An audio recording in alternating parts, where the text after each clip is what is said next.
হযরত আয়েশা রাদিয়াল্লাহু তাআলা আনহা বললেন, আমি রাসূলুল্লাহর পা মোবারক ঝাঁকি দিলাম। আল্লাহর হাবিব সাল্লাল্লাহু আলাইহি ওয়াসাল্লাম ফাতাহাররাকা, তিনি তার পাটাকে নাড়ালেন। এরপর রাসূলুল্লাহ বললেন, আয়েশা তুমি কি মনে করেছো আন্নান নাবিয়্যা খাসা বিকি, আল্লাহ রসুল সাল্লাল্লাহু আলাইহি ওয়াসাল্লাম তোমার হকটাকে নষ্ট করে দিচ্ছে? হযরত আয়েশা রাদিয়াল্লাহু তাআলা আনহা বললেন, ওয়ালাকিন্নী যানানতু আন্নাকা কুবিস্তা লিতুলি সুজুদিকা, ওগো আল্লাহর রসুল আমি মনে করেছি লম্বা লম্বা সিজদা দিবার কারণে আপনার মৃত্যু নাকি হয়ে গেছে, আমি এমনটা মনে করলাম। আল্লাহ রসুল সাল্লাল্লাহু আলাইহি ওয়াসাল্লাম বলেন, ও আয়েশা আতাদিরিনা আইয়া লাইলাতিন হাদিহি, তুমি কি জানো আজকের রাত্রিটা কোন রাত্রি, এই রাত্রির ফজিলত কেমন? হযরতে আয়েশা রাদিয়াল্লাহু আনহা বলেন, আল্লাহু ওয়া রাসূলুহু আ'লাম, আল্লাহ এবং তার রাসূলই ভালো জানেন, আমার জানা নাই। আমার রাসূল বললেন, ইন্নাল্লাহা আযজা ওয়া জাল্লা ইয়াত্তালিউ আলা ইবাদিহি ফি লাইলাতিন নিসফি মিন শাবান, আল্লাহ রাব্বুল আলামিন লাইলাতুন নিসফি মিন শাবানে এই রাত্রিতে তার সব বান্দাদের দিকে গভীর মনোযোগ দেন। আল্লাহ তাআলা বিশেষ মনোযোগ দেন।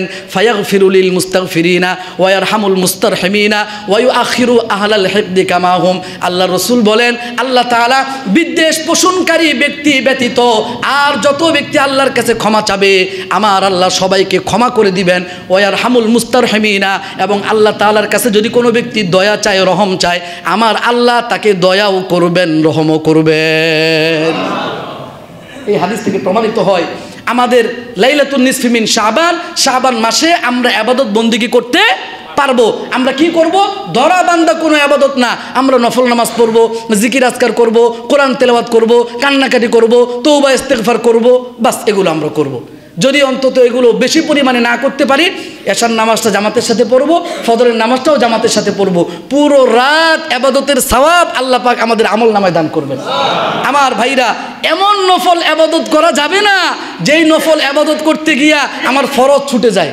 কারণ ফরজের জন্য আল্লাহর কাছে জবাবদিহি করতে হবে, নফলের জন্য আল্লাহর কাছে জবাবদিহি করতে হবে। আতশবাজি, ফুটকাবাজি এগুলো করা যাবে? এই রাতের সাথে আতশবাজি, ফুটকাবাজির কিসের সম্পর্ক আমি বুঝি না। ওয়ালিকুল্লি ওয়াজহাতুন হুয়া মুওয়াল্লিহা ফাস্তাবিকুল খায়রাত আইনামা তাকুনু ইয়াতি বিকুমুল্লাহু জামিআ ইন্নাল্লাহা আলা কুল্লি শাইইন কাদির। وقال رسول الله صلى الله عليه وسلم يطلع الله إلى خلقه في ليلة النصف من شعبان فيغفر لجميع خلقه إلا لمشرك أو مشاح أو كما بين النبي عليه الصلاة والسلام. وقال تعالى في شان حبيبه مخبرا وآمرا إن الله وملائكته يصلون على النبي يا أيها الذين آمنوا صلوا عليه وسلموا تسليما. নামাজের দুরূদ পড়ি।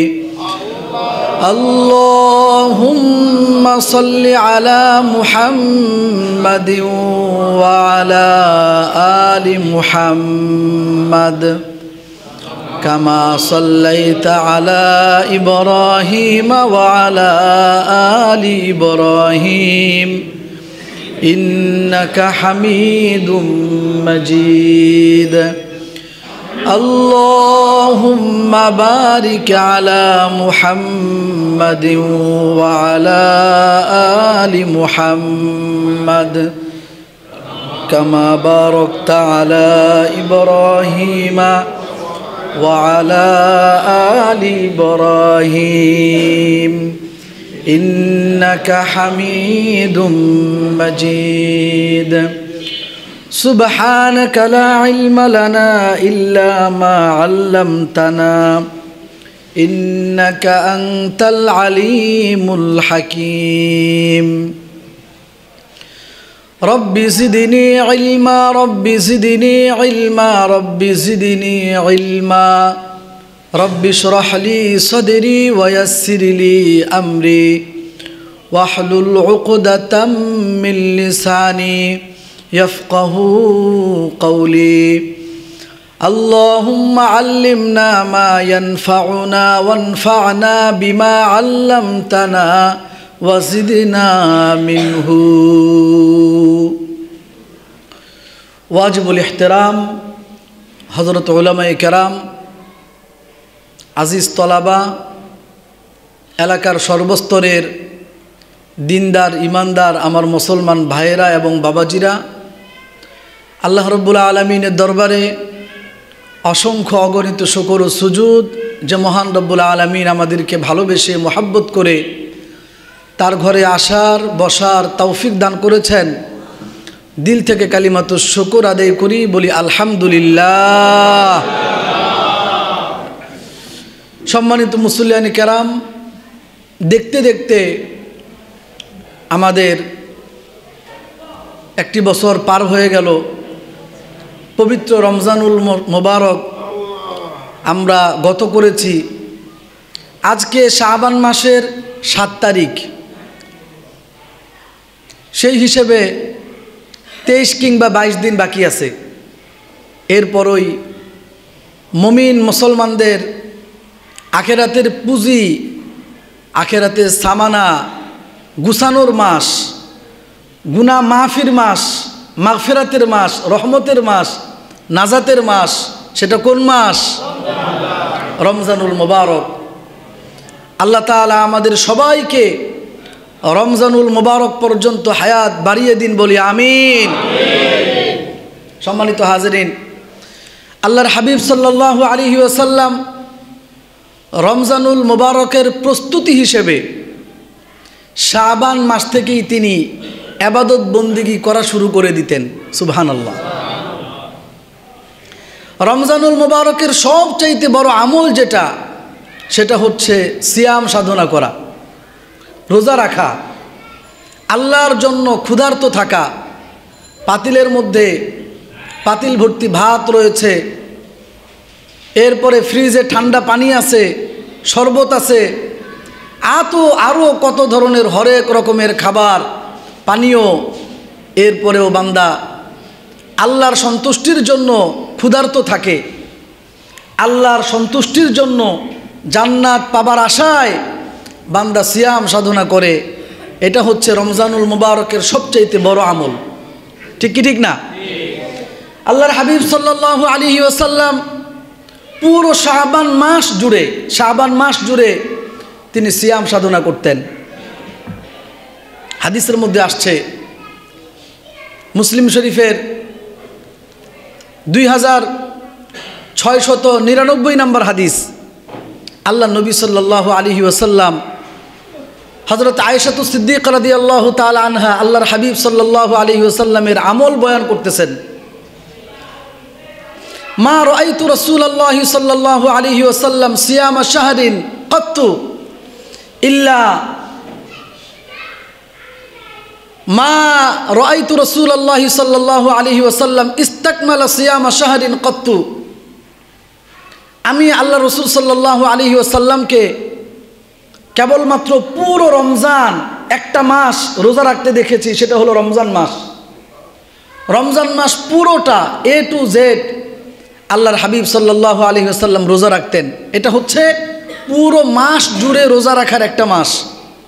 এছাড়া আরও যেই 11 মাস রয়েছে, ওই 11 মাসের মধ্যে শাবান মাসে আল্লাহর হাবিব যেই পরিমাণ রোজা রাখেন, অন্যান্য কোনো মাসে এই পরিমাণ রোজা রাখতে আমি দেখি নাই।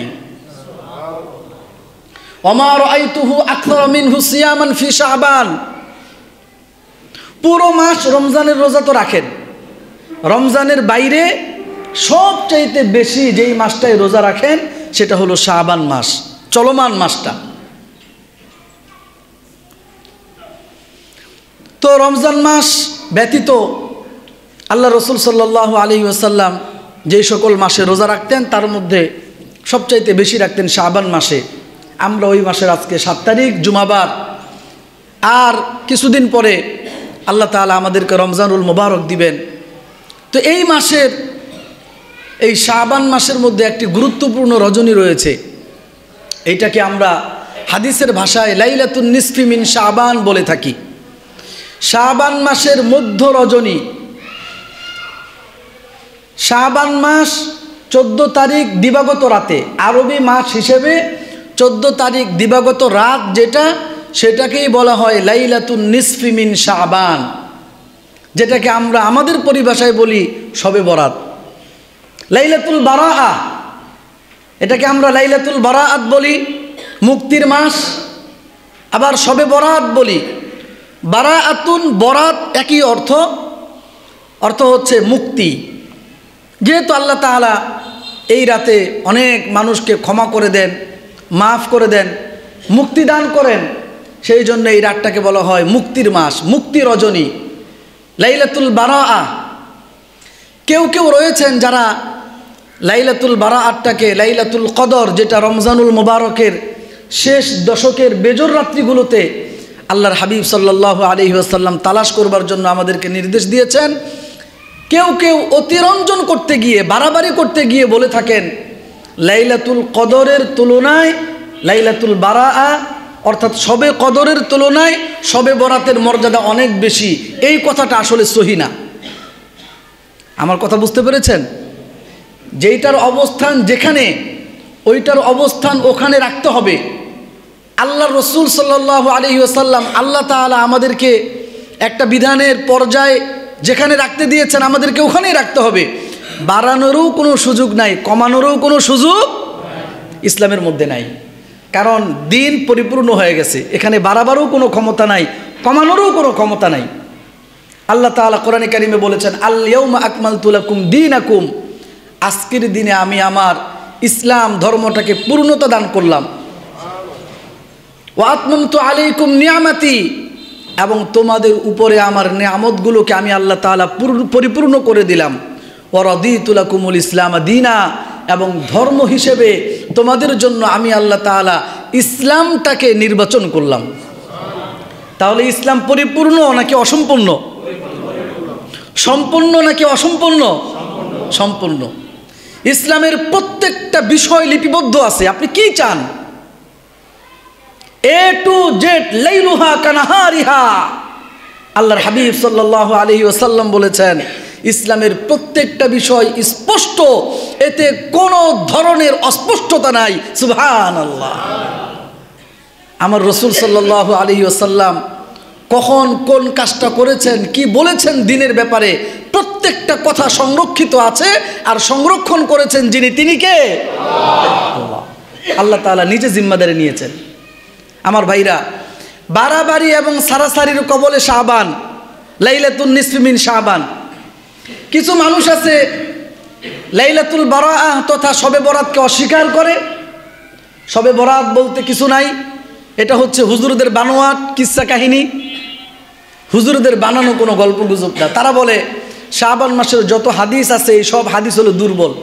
আমি জানি আপনারা আমার এই আলোচনাগুলো বুঝতে কষ্ট হবে, কিন্তু যেহেতু সমাজের মধ্যে এটার প্রচলন আছে, এখন হচ্ছে মিডিয়ার যুগ, ইন্টারনেটের যুগ, আপনি ইউটিউব ফেসবুকে ঢুকলেই এই সকল আলোচনা পাবেন। শাবান মাস সম্পর্কে তারা আলোচনা করতেছে। শাবান মাসের যেই হাদিসগুলো আছে এগুলো সব দুর্বল, সুতরাং মানি না। দুর্বল হলেই যে মানা যাবে না, বিষয়টা কিন্তু এমন। হাদিস মানে কি? হাদিস মানে হচ্ছে আল্লাহ নবী সাল্লাল্লাহু আলাইহি ওয়াসাল্লামের কথা। আল্লাহ নবী সাল্লাল্লাহু আলাইহি ওয়াসাল্লামের কথা, এটাকে হাদিস বলে। তাহলে আল্লাহ নবী সাল্লাল্লাহু আলাইহি ওয়াসাল্লাম জীবনে কয়টা দুর্বল কথা বলেছেন? আপনি কি বলতে পারবেন যে আল্লাহ রসুল সাল্লাল্লাহু আলাইহি ওয়াসাল্লাম জীবনে এই কয়টা দুর্বল কথা বলেছেন, এই কয়টা সবল কথা বলেছেন? তাহলে আপনি যে বললেন হাদিস দুর্বল, এই জন্য মানি না, আপনার এই দাবি ঠিক না। ঠিক কিনা বলেন? আপনার বাবা যখন জওয়ান ছিল তখন আপনার বাবা সবল ছিল, এখন দুর্বল হয়ে গেছে। দুর্বল হয়ে গেছে বিধায় কি আপনি বাবারে আর বাবা ডাকবেন না?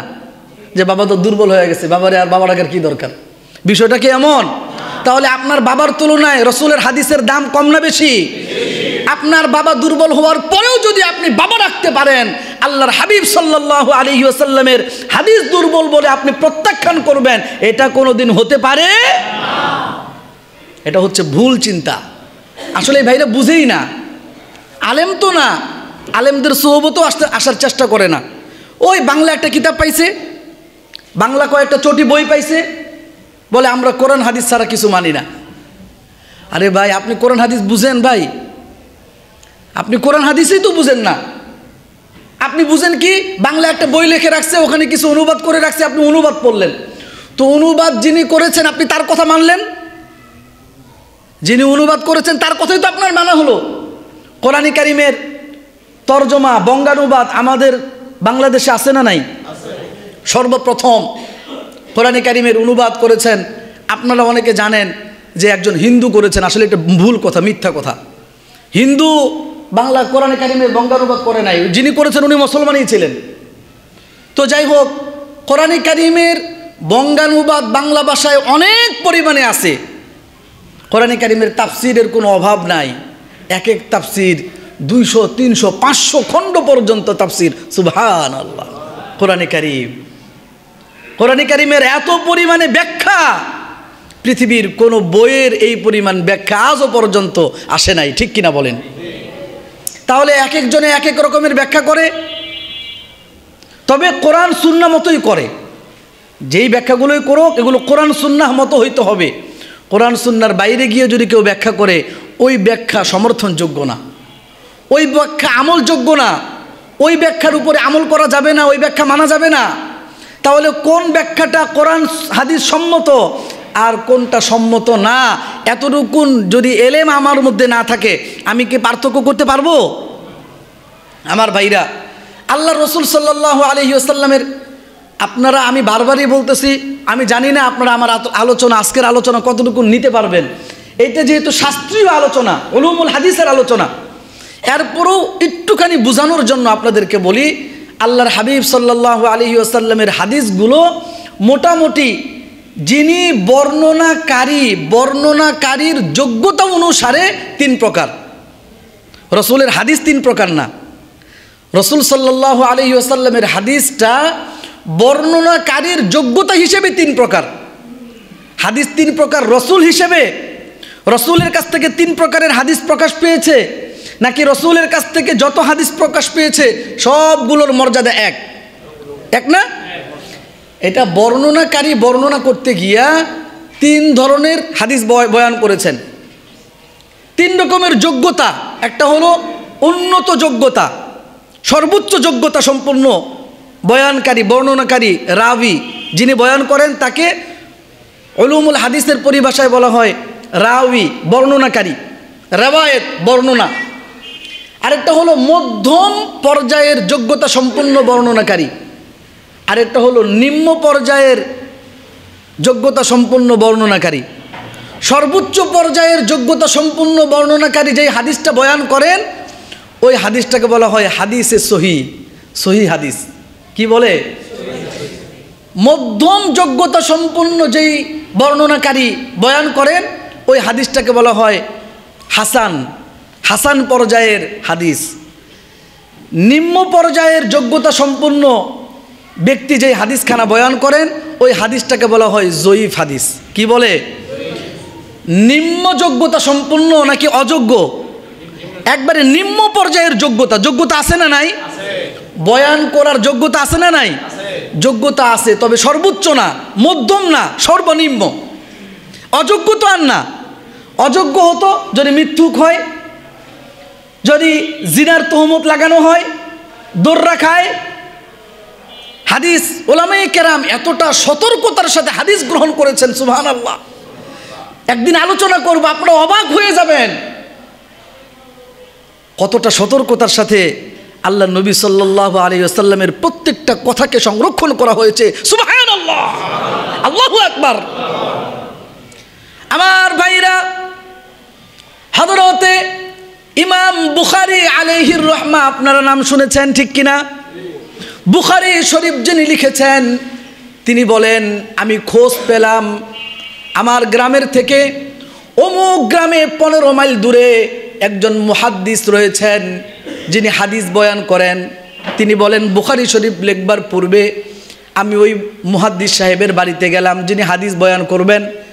আমি 15 মাইল রাস্তা হাঁটলাম, সারা দিন হেঁটে চললাম। আসরের পরে মাগরিবের পূর্ব মুহূর্তে আমি গিয়ে দেখলাম ওই মুহাদ্দিস সাহেব বাড়িতে তার ঘোড়া পালতেছেন। ঘোড়াটাকে ডাকবার জন্য এইভাবে জামার আঁচল তুলেছে, বুঝাইতেছে আমার আঁচলের মধ্যে কিছু একটা আছে, এসে তাড়াতাড়ি করে খেয়ে যাও।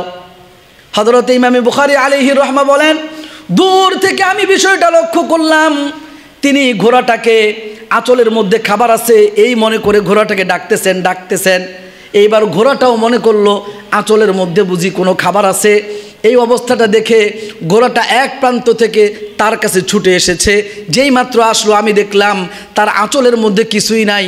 তিনি ঘোড়াটা ধরে লাগাম টেনে তিনি আস্তা বলে নিয়ে গেলেন।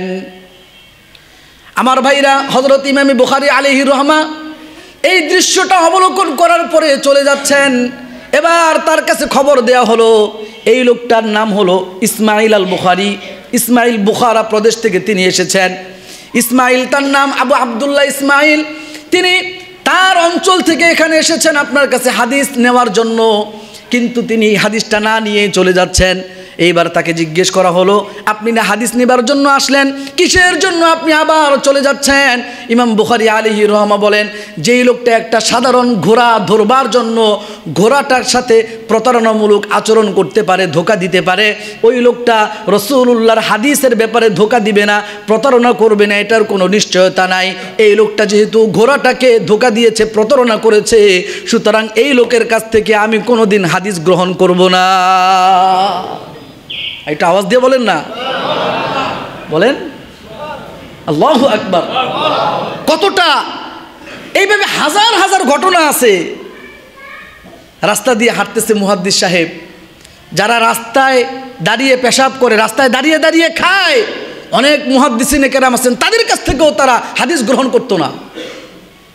এই লোকটা দাঁড়ায় দাঁড়ায় খায়, রাসূলুল্লাহ সাল্লাল্লাহু আলাইহি সাল্লামের সুন্নতের খেলাফ কাজ করার কারণে তার কাছ থেকে আমরা হাদিস গ্রহণ করব না। সুবহানাল্লাহ।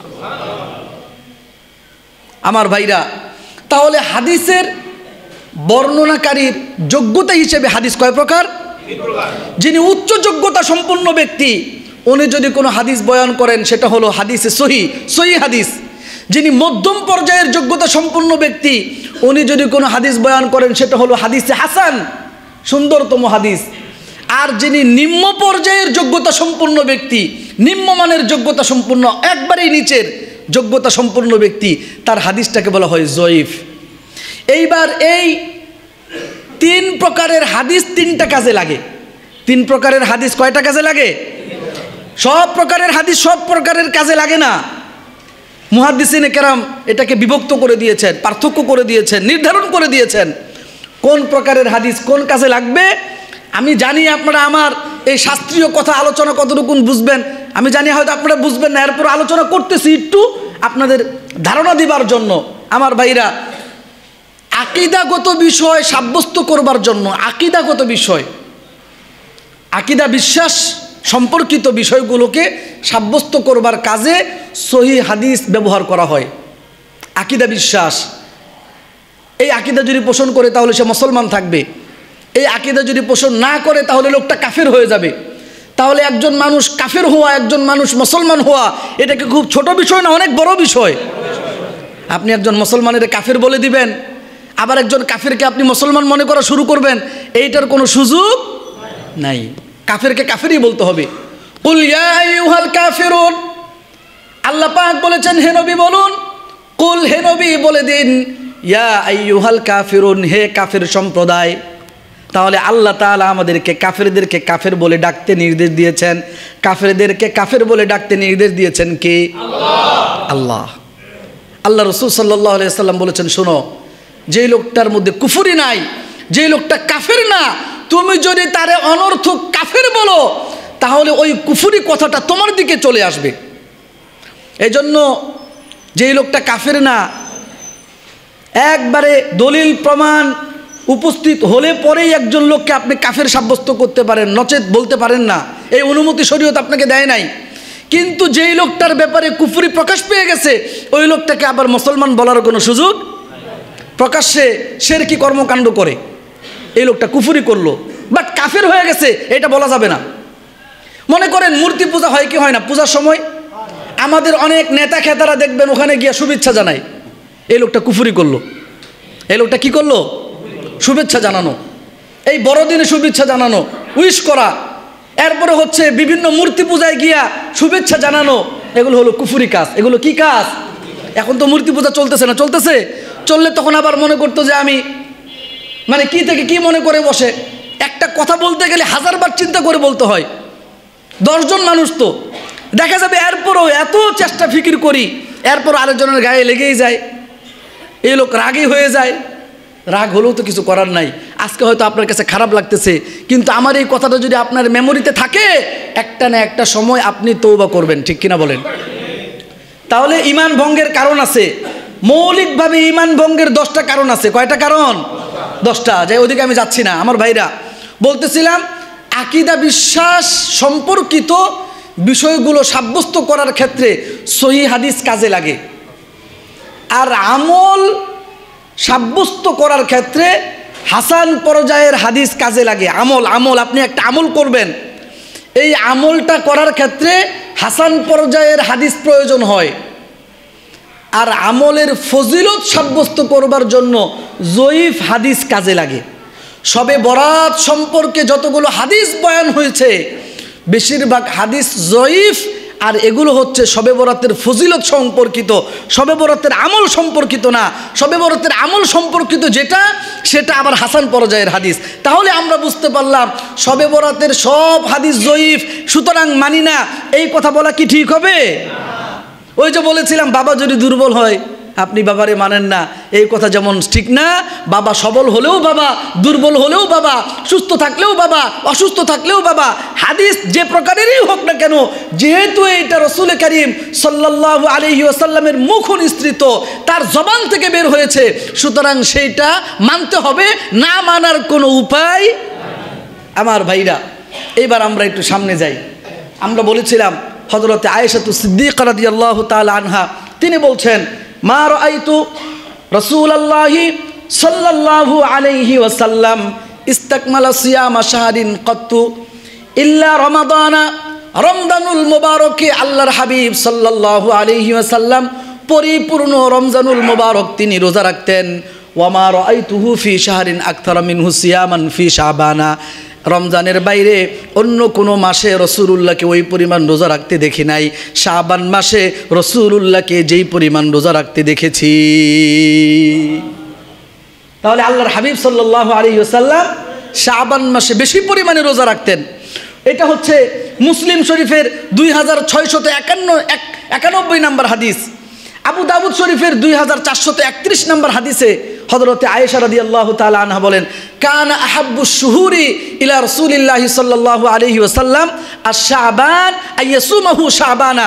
আল্লাহ রাসূল সাল্লাল্লাহু আলাইহি ওয়াসাল্লামের কাছে সবচাইতে পছন্দনীয় মাস হচ্ছে শাবান মাস। এই মাসে তিনি বেশি বেশি রোজা রাখতেন। কারণ হচ্ছে এরপরেই তো রমজানুল মুবারক, এরপরেই কি বলেন? রমজানুল মুবারক। আমার ভাইরা, হযরতে ইবনে রজব হাম্বলি আলাইহির রহমা অনেক বড় একজন মুহাদ্দিস, লাতাইফুল মারিফ নামক কিতাবে তিনি 188 নম্বর পৃষ্ঠায় বলেছেন, ফরজ নামাজের আগে পরে যেই সুন্নতগুলো দেওয়া আছে এগুলো কেন দিলেন আল্লাহ তাআলা?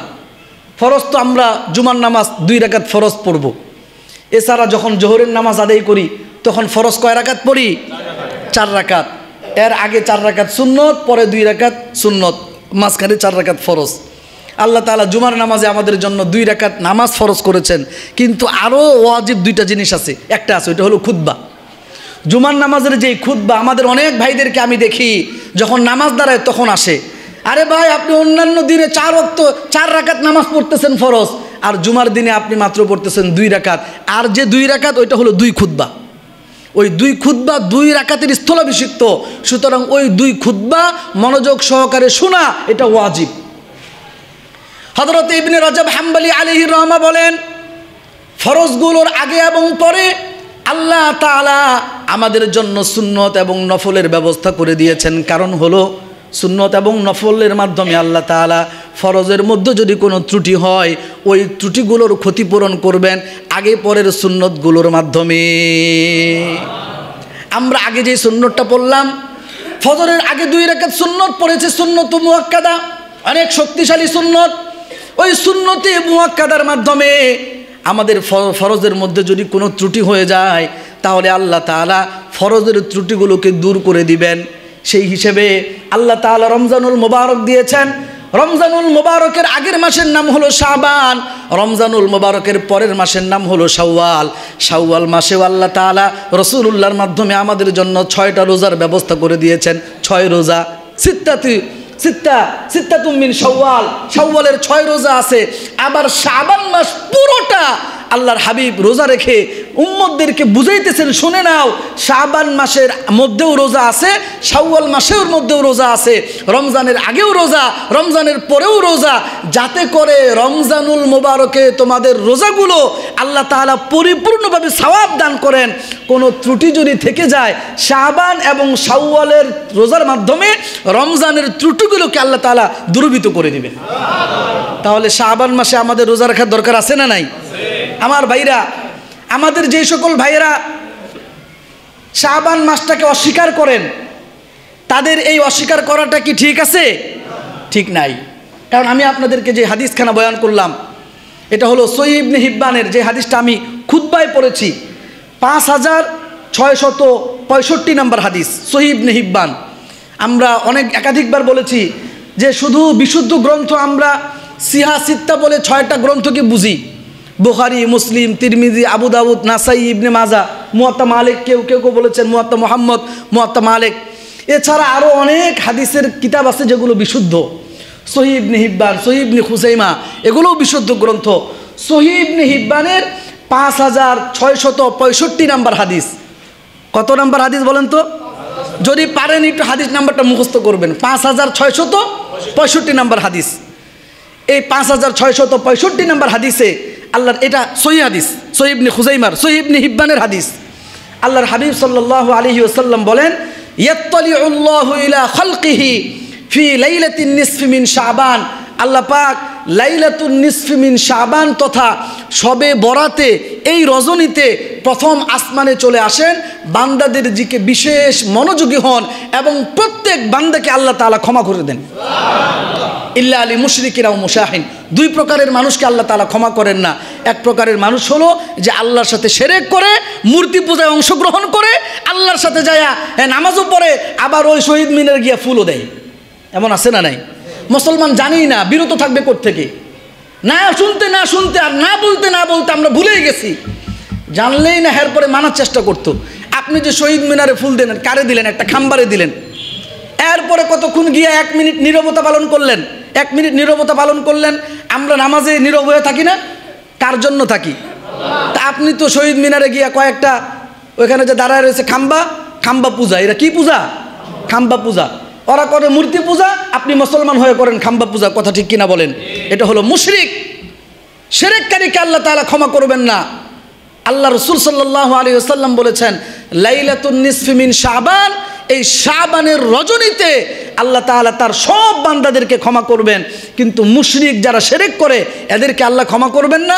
আও মুশাহিন, একে অপরের সাথে বিদ্বেষপূর্ণ মনোভাব পোষণ করে, শত্রুতা পোষণ করে, দুনিয়া কেন্দ্রিক শত্রুতা, এই ব্যক্তিকে আল্লাহ তাআলা ক্ষমা করবেন না। আপনার ভাইয়ের সাথে আপনি কথা বলেন না, বোনের সাথে আপনি কথা বলেন না, আপনার আপনজনের সাথে আপনি কথা বলেন না, সম্পত্তি নিয়া, টাকা পয়সা নিয়া, চাকরি বাকরি নিয়া, ব্যবসা বাণিজ্য নিয়া যদি বিষয়টা এমন হয়, দুনিয়া কেন্দ্রিক হয়, তাহলে আল্লাহ আপনাকেও ক্ষমা করবে না, আমাকেও ক্ষমা করবে না। আল্লাহ পাক আমাদেরকে এই 2 শ্রেণীর অন্তর্ভুক্ত হওয়া থেকে বিরত রাখুন, বলি আমিন। আমার ভাইরা, তাহলে আমরা প্রথম পর্যায়ে বুঝলাম লাইলাতুল বারাআহ, শাবান মাস সম্পর্কে যেই হাদিসগুলো এসেছে, এই হাদিসগুলো একটা হচ্ছে হাসান পর্যায়ের, মারফু পর্যায়ের, আর কিছু হাদিস আছে দুর্বল হাদিসগুলো ফজিলত বয়ানের ক্ষেত্রে প্রযোজ্য। আমি আলোচনা করলাম না যে দুর্বল হাদিসের দ্বারা কোনো একটা আমলের ফজিলত প্রমাণ করা যায়, হাসান হাদিসের দ্বারা যে কোনো আমল প্রমাণ করা যায়, আকীদা বিশ্বাসের ক্ষেত্রে সহিহ হাদিস প্রমাণ কাজে লাগে। সুতরাং হযরতে ইবনে তাইমিয়া আলাইহির রহমা, যেই সকল ভাইরা লাইলাতুল বারাআটাকে অস্বীকার করে, ওই সকল ভাইদের প্রাণ পুরুষ ইবনে তাইমিয়া আলাইহির রহমা। ইবনে তাইমিয়া আলাইহির রহমার ফতোয়া হচ্ছে, ইবনে তাইমিয়া আলাইহির রহমা বলেছেন, এই রাতের 15 শাবানের রাতের ফজিলত সম্পর্কে একাধিক মারফু হাদিস ও আসারে সাহাবা বর্ণিত রয়েছে। এগুলো দ্বারা ওই রাতের ফজিলত ও মর্যাদা প্রমাণিত হয়। সালাফে সালেহিনদের কেউ কেউ এই রাতে নফল নামাজের ব্যাপারে যত্নবান হতেন, আর শাবানের রোজার ব্যাপারে তো সহিহ হাদিস সমূহ রয়েছেই। এটা হচ্ছে এই ইকতিজাউস সিরাতিল মুস্তাকিম 2 নম্বর খণ্ড 136 নম্বর পৃষ্ঠা, 137 নম্বর পৃষ্ঠা। হযরত ইমাম ইবনে তাইমিয়া আলাইহির রহমার বক্তব্য, তারা সব জায়গায় মানবে, কিন্তু যেই দলিলটা তাদের বিরুদ্ধে যাবে ওইটা আর মানবে না। আমি এই 20 রাকাত তারাবি না 8 রাকাত তারাবি এগুলো নিয়ে কোনোদিন আলোচনা করেছি? আমি করতে চাই না। কে হাত বাঁধলো আর কে বাঁধলো না এগুলো নিয়ে আমার পেরেশানি নেই।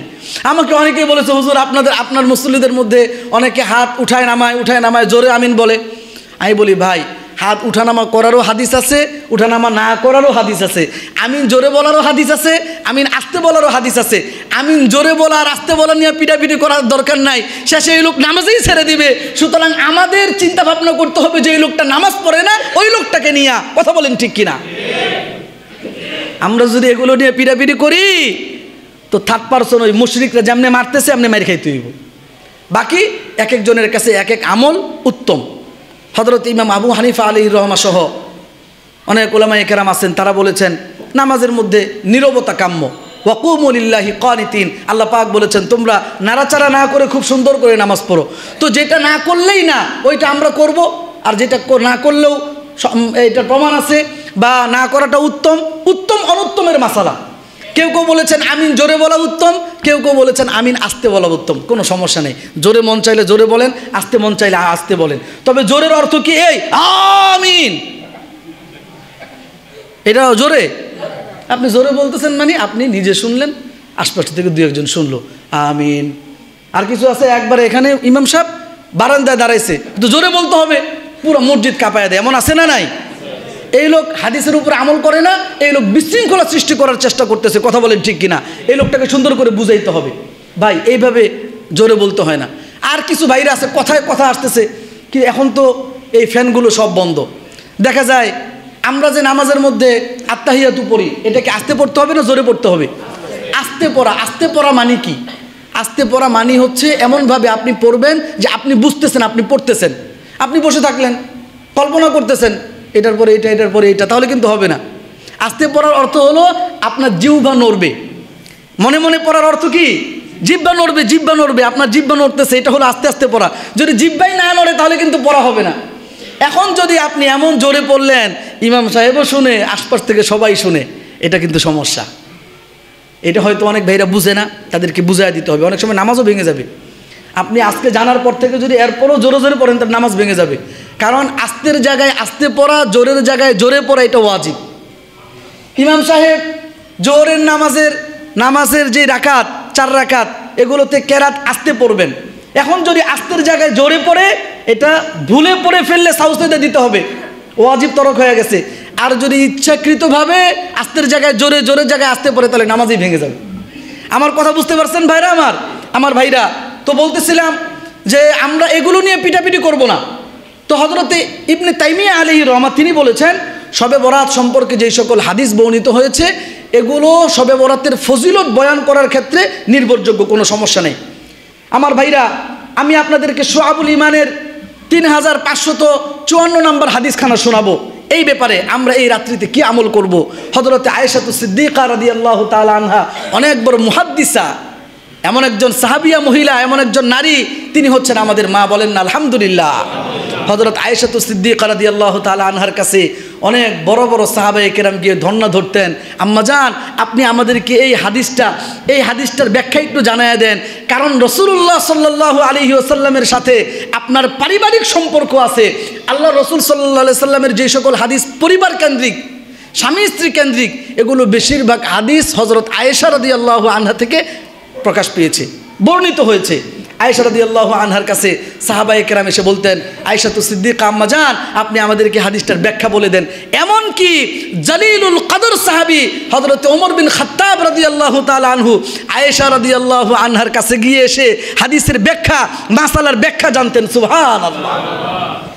আয়েশা তো সিদ্দিকা রাদিয়াল্লাহু তাআলা আনহা বলেন, কামা রাসূলুল্লাহি সাল্লাল্লাহু আলাইহি ওয়াসাল্লাম মিনাল লাইলি ইউসাল্লি, আমি দেখলাম আল্লাহর হাবিব সাল্লাল্লাহু আলাইহি ওয়াসাল্লাম আমার সাথে শোয়া। এই মুহূর্তে আল্লাহর রাসূল উঠে গেলেন নামাজের জন্য, ইউসাল্লি, নামাজের জন্য তিনি উঠে গেলেন। আমি দেখলাম খুব সুন্দর করে তিনি ওযু করলেন, এরপরে তিনি নামাজে দণ্ডায়মান হলেন। আমি সবগুলো দেখতেছি শুয়ে শুয়ে। সুবহানাল্লাহ। হযরত রাসূল করিম সাল্লাল্লাহু আলাইহি ওয়াসাল্লাম ওযু করলেন, এরপরে নামাজে দাঁড়ায় গেলেন। নামাজে দাঁড়াবার পরে দেখলাম লম্বা লম্বা কেরাত, এত জোরে জোরে কেরাত পড়তেছেন আল্লাহ রসুল। রাতের কেরাত জোরে পড়া যায়, হযরত রাসূলুল্লাহ সাল্লাল্লাহু আলাইহি সাল্লাম কেরাত অনেক লম্বা করলেন। এরপরে আল্লাহ রসুল চলে গেলেন রুকুতে।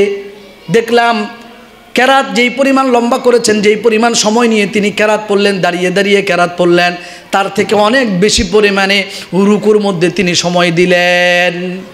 যদি 10 মিনিট হয় কেরাতে, 15 মিনিট দিয়েছে অথবা 20 মিনিট দিয়েছেন রুকুতে। এরপরে আল্লাহর হাবিব সাল্লাল্লাহু আলাইহি ওয়াসাল্লাম ফাতালা সুজুদা, আল্লাহ রাসূল সাল্লাল্লাহু আলাইহি ওয়াসাল্লাম লম্বা লম্বা সাজদা করলেন। এতটা লম্বা সাজদা করলেন আমি কোনোদিন দেখি নাই। হাত্তা জানান্তু আন্নাহু কদ কুবিজা, আমি ধারণা করলাম আমার রাসূল মনে হয় ইন্তিকাল করেছেন। আমার কাছে মনে হলো এত লম্বা সাজদা দিতেছেন, আল্লাহ রসুল কি ইন্তিকাল করেছেন নাকি? সুবহানাল্লাহ, সুবহানাল্লাহ। এই জন্য বললাম যে আল্লাহর হাবিব সাল্লাল্লাহু আলাইহি ওয়াসাল্লাম নামাজ পড়তেছেন, এত লম্বা কেরাত, এত লম্বা রুকু, এত লম্বা সাজদা। হযরত আয়েশা রাদিয়াল্লাহু আনহা বলেন, হাত্তা জানান্তু আন্নাহু কদ কুবিজা, আমার কাছে মনে হলো আমার রাসূল ইন্তিকাল করেছেন। হাত্তা ফালাম্মা রাআইতু যালিকা কুমতু হাত্তা হাররাকতু ইবহামাহু ফাতাহাররাকা, আমি রাসূলুল্লাহর কাছে গেলাম, আল্লাহ রাসূল কি সত্যিকার অর্থে মৃত্যুবরণ করলেন নাকি জীবিত আছেন? আমি সেজদার মধ্যে থাকা অবস্থায় তার আঙ্গুলের, পায়ের আঙ্গুলের বৃদ্ধাঙ্গুলিটা ধরে নাড়া দিলাম। হাররাকতু ইবহামাহু ফাতাহাররাকা, তার বৃদ্ধাঙ্গুলি নাড়া দিলাম। আর রাসূলুল্লাহ রাবি বলতেছেন, ইয়া হুমাইরা, আল্লাহর হাবিব সাল্লাল্লাহু আলাইহি ওয়াসাল্লাম বড় মোহাব্বত করে আয়েশা রাদিয়াল্লাহু আনহাকে হুমাইরা বলে ডাকতেন। সুবহানাল্লাহ। আল্লাহ রাসূল বলতেছেন, ইয়া আয়েশা, অথবা বললেন ইয়া হুমাইরা, আন্নাকি জানান্তি আন্নান নাবিয়্যা খাসা বিকি, তুমি কি ধারণা করেছো তোমার নবী, তোমার স্বামী আল্লাহর নবী সাল্লাল্লাহু আলাইহি ওয়াসাল্লাম তোমার হক নষ্ট করতেছেন, তোমার হকের খেয়াল করতেছে না, তোমার হক নষ্ট করে দিচ্ছেন, তুমি কি এমনটা মনে করেছো? হযরতে আয়েশা সিদ্দিকা রাদিয়াল্লাহু আনহা বললেন, লা ওয়াল্লাহি ইয়া রাসূলুল্লাহ, আল্লাহর কসম খেয়ে বলি ইয়া রাসূলুল্লাহ, এমনটা ধারণা করি নাই। ওয়ালাকিন্নী জানান্তু আন্নাকা কুবিস্তা লিতুলি সুজুদিকা, ও আল্লাহর রাসূল, আমি ধারণা করলাম লম্বা লম্বা সিজদা দিবার কারণে আমি দেখলাম আপনি লম্বা লম্বা কেরাত পড়লেন, এরপরে আপনি রুকুতে গেলেন, রুকু আপনি লম্বা করলেন, সিজদা যাবার পরে এতটা লম্বা সিজদা করলেন। জানান্তু আন্নাকা কুবিস্তা লিতুলি সুজুদিকা, আপনি লম্বা সিজদা করার কারণে আমি ধরে নিয়েছি আপনি মৃত্যুবরণ করেছেন। আল্লাহ রাসূল সাল্লাল্লাহু আলাইহি সাল্লাম বললেন, আমি তোমার হকের খেয়ানত করব না, আমি তোমার হক খেয়ানত করতে পারি না। আয়েশা রাদিয়াল্লাহু আনহা বললেন, ইয়া রাসূলুল্লাহ, আপনি আমার হক খেয়ানত করবেন না, এটা আমি 100% বিশ্বাস করি। সুবহানাল্লাহ। কিছু ভাইরা আছে, এদেরকে ভাই বলবো না, এরা হলো মুরতাদ, মুসলমান নামের নামধারী মুনাফিক মুরতাদ কিছু আছে। এর আয়েশা রাদিয়াল্লাহু আনহার ব্যাপারে রাসূলুল্লাহ সাল্লাল্লাহু আলাইহি সাল্লামের চরিত্রে কালিমা লিপন করতে দ্বিধাবোধ করে না। কথা বলেন ঠিক কিনা? বলে আল্লাহ নবী সাল্লাল্লাহু আলাইহি সাল্লাম নাকি বাল্য বিবাহ করেছে। আরে বাল্য বিবাহ তোমাদের সংজ্ঞায় বাল্য বিবাহ, তোমরা এক সময় বয়সের সীমা দিবা 18, এক সময় দিবা হলো 2 দিন পরে 20, এরপরে তো 40 বছরও দিবা, তোমাদের সংজ্ঞায় কিছু যায় আসে নাকি? ট্রেনের মধ্যে আপনি দেখবেন এই ছোট বাচ্চাদের জন্য এক টিকিট, বড়দের জন্য এক টিকিট। ছোট বাচ্চা বলতে কয় বছর? 18 বছর, 10 বছর, কয় বছর? তো এখানে আবার বাচ্চার বয়স 10 বছর হয়ে গেল কেন? তোমরা না প্রাপ্তবয়স্কের বয়স নির্ধারণ করছে 18 বছর, তো 18 বছর দাও। ও সুযোগে যাতে মাতাল তালে ঠিক, যেখানে যেমনি চালানো যায়। আমার ভাইরা, আমরা বলি বাল্য বিবাহ ফরজ ওয়াজিব কিচ্ছু না, কিন্তু যদি প্রয়োজন মনে করা হয় তাহলে তাকে বিবাহ দিতে হবে। গুনাহের কোনো সুযোগ তাদেরকে দেওয়া যাবে না। আপনার দেখেন এই যে কয়েকদিন আগে একটা মেয়ে ভেঙে গেছে, ওর বয়স হলো মাত্র 11 বছর। কয় বছর? 11 বছর বয়সের কোনো মেয়েকে যদি বিয়ে দেওয়া হতো, এই দাজ্জাল মিডিয়াগুলো এই বিয়ের বিপক্ষে দাঁড়িয়ে বাল্য বিবাহ বলে একবারে তোলপাড় সৃষ্টি করে দিত। কথা বলেন ঠিক কিনা? যেহেতু 11 বছরের একটা মেয়ে পালায়া গেছে, বোঝা গেছে 11 বছর বয়স হলেও একটা মেয়ে তার বিবাহের আশা জাগতে পারে, ঠিক কিনা বলেন? সুতরাং আমরা বলি যাদের বিবাহের প্রয়োজন আছে এরা বিবাহ করবে, যাদের বিয়ের প্রয়োজন আছে, এটা 6 বছরে হোক আর 9 বছরে হোক 11 বছরে হোক, বিয়ের প্রয়োজন আছে বিয়ে করায় দেবেন, শেষ। এখন তো বলবেন যে হুজুর বিয়ে করায় দিলে মামলা দিব, মামলা দেওয়ার দরকার নাই, ওই কাগজে কলমে নেওয়ার দরকার নাই। বিয়ে পড়ায় দিবেন, একজন কাজী সাহেব থাকবো, ছেলে মেয়ে থাকবো আর 2জন সাক্ষী থাকবো, বিয়ে পড়ায় দিবেন, কইবেন হ্যাঁ প্রেম করে। এটা তো বৈধ, বিয়ের আগেই না নিষেধ, কিন্তু বিয়ের পরে প্রেম করা কি এটা জরুরি, করতে হবে। আর করলেই যতবার সওয়াব, যতবার কথা কইব, যতবার একে অপরকে হাত ধরবে, স্পর্শ করবে, প্রত্যেকটা কথা প্রত্যেকটা স্পর্শে আল্লাহ পাক এই স্বামী স্ত্রী প্রত্যেককেই সদকার সওয়াব দান করবেন। আপনার মেয়ের ব্যাপারে, আপনার ছেলের ব্যাপারে আপনি সতর্ক হন। রাজি আছেন তো ইনশাআল্লাহ? ছেলে যারা তোমরা বিবাহ করতে চাও, শুধু বিয়া করবো কইলে হইব? তোমার তো ইনকাম করতে হবে।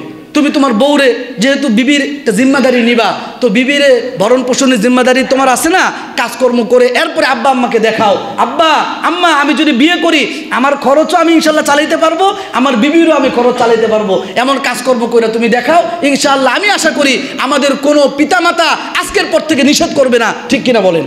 রাজি আছেন তো ইনশাআল্লাহ? ছেলেরা মেয়েরা যদি বিবাহ করতে চায় করায় দিবেন তো ইনশাআল্লাহ? ভাইরা আমার, আমি 24 বছর বয়সে বিয়ে করছি, আমার ছেলের বয়স বর্তমানে 8 বছর। আমার নিয়ত আছে আমার ছেলে যদি চায় আমি তার 16 বছরে বিয়ে করাবো ইনশাআল্লাহ। ওই কাগজে কলমে লিখবো 18 বছর পরে, কথা বুঝেন নাই? এর আগে মৌখিকভাবে বিয়ে হয়ে যাবো। যদি বাল্য প্রেম নিষিদ্ধ না হয়, বাল্য বিয়েও নিষিদ্ধ হতে পারে না, ঠিক কিনা বলেন? 90% মুসলমানের দেশে জনগণ, আপনারা বলেন না জনগণ যা বলে তা, আপনি এখানে বলেন তো যে কয়েকজন আছে আমরা সবাই ইসলামী খেলাফত ব্যবস্থা চাই, ঠিক কিনা বলেন? ইসলামী রাষ্ট্র ব্যবস্থা চাই। কোন মুসলমান যদি বলে আমরা শরিয়া চাই না, এই লোক মুসলমান থাকতে পারে না। সুতরাং বাংলাদেশের 99% যদি বলি 90% মুসলমান, এর মধ্যে 80% মুসলমান বলবে আমরা শরিয়া চাই, তাহলে আপনারা জনগণের কথা শুনেন, শরিয়া দেন। এটা হলো তাদের বুলি, এটা হলো ধোঁকা। গণতন্ত্র মানেই হচ্ছে ধোঁকা। মানুষকে কেমনে মানুষের গোলাম বানানো যায়, আল্লাহর গোলামি বাদ দিয়া মানুষের গোলামি বানানোর যে সিস্টেম, ওইটা হচ্ছে গণতন্ত্র, ঠিক কিনা বলেন? আমি তো বারবার বলেছি, সিস্টেম যদি পরিবর্তন না হয় জুলুম পরিবর্তন হবে না, জুলুমের ধরন পরিবর্তন হবে। এই জন্য সিস্টেম পরিবর্তন করতে হবে। আমাদেরকে আল্লাহ তাআলা সর্বোত্তম সিস্টেম দিয়েছেন, খেলাফত দিয়েছেন, কোরআন সুন্নাহ দিয়েছেন। কোরআন সুন্নাহর বাইরে মুসলমান কোনোদিন শান্তি পায়নি, পাচ্ছে না, খোদার কসম খেয়ে বলছি কিয়ামত পর্যন্ত পাবে না। কথা বলেন ঠিক কিনা? আমার ভাইরা, আল্লাহ রাসূল সাল্লাল্লাহু আলাইহি ওয়াসাল্লাম হযরত আয়েশা রাদিয়াল্লাহু তাআলা আনহা বললেন, আমি রাসূলুল্লাহর পা মোবারক ঝাঁকি দিলাম, আল্লাহর হাবিব সাল্লাল্লাহু আলাইহি ওয়াসাল্লাম ফাতাহাররাকা, তিনি তার পাটাকে নাড়ালেন। এরপর রাসূলুল্লাহ বললেন, আয়েশা তুমি কি মনে করেছো আন্নান নবী ইয়াখাসা বিকি, আল্লাহ রাসূল সাল্লাল্লাহু আলাইহি ওয়াসাল্লাম তোমার হকটাকে নষ্ট করে দিচ্ছে? হযরত আয়েশা রাদিয়াল্লাহু তাআলা আনহা বললেন, ওয়ালাকিন্নী যানানতু আন্নাকা কুবিস্তা লিতুলি সুজুদিকা, ওগো আল্লাহর রাসূল আমি মনে করেছি লম্বা লম্বা সিজদা দিবার কারণে আপনার মৃত্যু নাকি হয়ে গেছে, আমি এমনটা মনে করলাম। আল্লাহর রাসূল সাল্লাল্লাহু আলাইহি ওয়াসাল্লাম বলেন, ও আয়েশা আতাদরিনা আইয়া লাইলাতিন হাদিহি, তুমি কি জানো আজকের রাত্রিটা কোন রাত্রি, এই রাত্রির ফজিলত কেমন? হযরতে আয়েশা রাদিয়াল্লাহু আনহা বলেন, আল্লাহু ওয়া রাসূলুহু আলাম, আল্লাহ এবং তার রাসূল এই ভালো জানেন, আমার জানা নাই। আমার রাসূল বললেন, ইন্নাল্লাহা আযজা ওয়া জাল্লা ইয়াত্তালিউ আলা ইবাদিহি ফি লাইলাতিন নিসফি মিন শাবান, আল্লাহ রাব্বুল আলামিন লাইলাতুন নিসফি মিন শাবানে এই রাত্রিতে তার সব বান্দাদের দিকে গভীর মনোযোগ দেন। আল্লাহ তাআলা বিশেষ মনোযোগ দেন।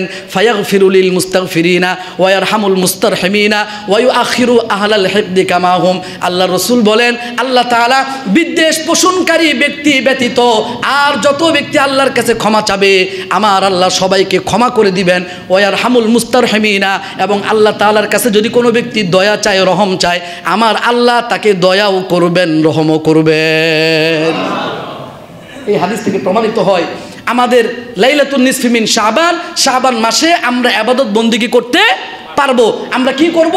ধরা বান্ধা কোনো ইবাদত না, আমরা নফল নামাজ পড়বো, জিকির আজকার করব, কোরআন তেলাওয়াত করব, কান্নাকাটি করব, তওবা ইস্তেগফার করব, বাস এগুলো আমরা করব। যদি অন্তত এগুলো বেশি পরিমাণে না করতে পারি, এশার নামাজটা জামাতের সাথে পড়ব, ফজরের নামাজটাও জামাতের সাথে পড়ব, পুরো রাত ইবাদতের সওয়াব আল্লাহ পাক আমাদের আমল নামায় দান করবেন। আমার ভাইরা, এমন নফল ইবাদত করা যাবে না যেই নফল ইবাদত করতে গিয়া আমার ফরজ ছুটে যায়। কারণ ফরজের জন্য আল্লাহর কাছে জবাবদিহি করতে হবে, নফলের জন্য আল্লাহর কাছে জবাবদিহি করতে হবে। আতশবাজি, ফটকাবাজি এগুলো করা যাবে? এই রাতের সাথে আতশবাজি, ফটকাবাজির কিসের সম্পর্ক আমি বুঝি না, এত নিষেধ করা হয়। এরপরেও দেখবেন ফটকা ফুটতেছে, আতশবাজি পড়তেছে, এগুলোর সাথে ইসলামের কোনো সম্পর্ক নাই। আল্লাহ পাক আমাদেরকে এই রাতের ফজিলত জেনে বেশি বেশি তওবা ইস্তেগফার করা, নফল আমলের প্রতি মনোযোগী হওয়ার তৌফিক দান করুন বলি আমিন। ওয়া আখিরু দাওয়ানা আনিল হামদুলিল্লাহি রাব্বিল আলামিন।